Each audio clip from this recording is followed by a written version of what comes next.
En Estados Unidos están conscientes de la victoria de Donald Trump ante México, pues se cumplieron sus deseos. Con amenazas de aranceles le exigió a México que tomara acciones contra la migración de Centroamérica y el gobierno de México le obedeció.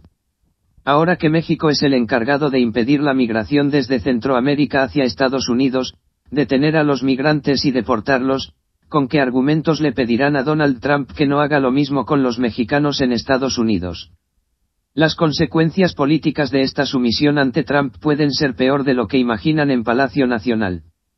Así lo dejan ver los tuits del vicepresidente estadounidense Mike Pence, en los cuales asegura que la fuerte posición del presidente Trump hizo que México hiciera cosas que nunca antes había hecho, 6.000 guardias nacionales en su frontera sur.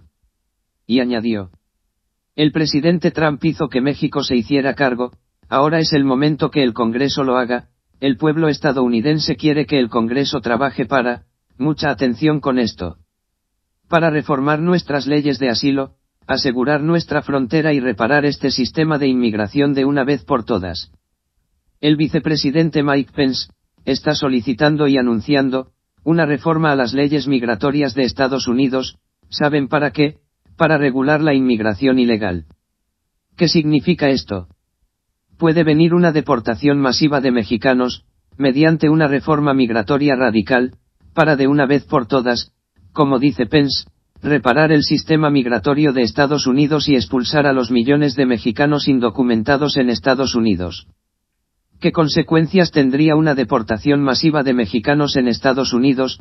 Que millones de mexicanos dejen de mandar miles de millones de dólares a México, las famosas remesas, que son el sustento de millones de familias en México y la segunda fuente de ingresos para México después del petróleo y las exportaciones. Las remesas alcanzaron en 2016 un máximo histórico de 26.970 millones de dólares. De darse una reforma migratoria como la que quiere el vicepresidente Mike Pence y la consecuente deportación masiva de mexicanos, el remedio de ser obedientes con Trump podría resultar peor que los aranceles mismos y esos miles de millones de dólares dejarían de llegar a México, además de tener de vuelta en México a millones de mexicanos que demandarán alimentación y empleo, lo cual desataría una crisis brutal para México. Los simpatizantes de Trump están victoriosos. Esta sumisión de México les acaba de regalar la reelección, pues Donald Trump se presenta como un presidente valiente, decidido, firme y que le cumple a su electorado.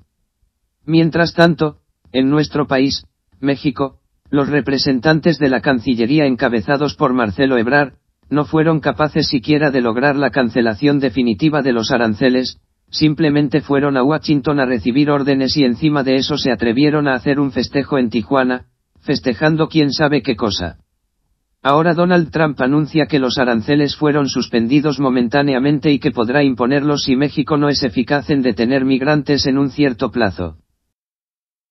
La historia de las relaciones de México con Estados Unidos han sido la historia de una serie de malas decisiones por parte de México y este episodio no es la excepción. Desde que el presidente James Polk decidiera declararle la guerra a México en 1845 no ha habido en la historia un presidente estadounidense tan hostil con México y los mexicanos. Suscríbete a Reporte Maguey para más vídeos sobre el acontecer político y social de México y el mundo.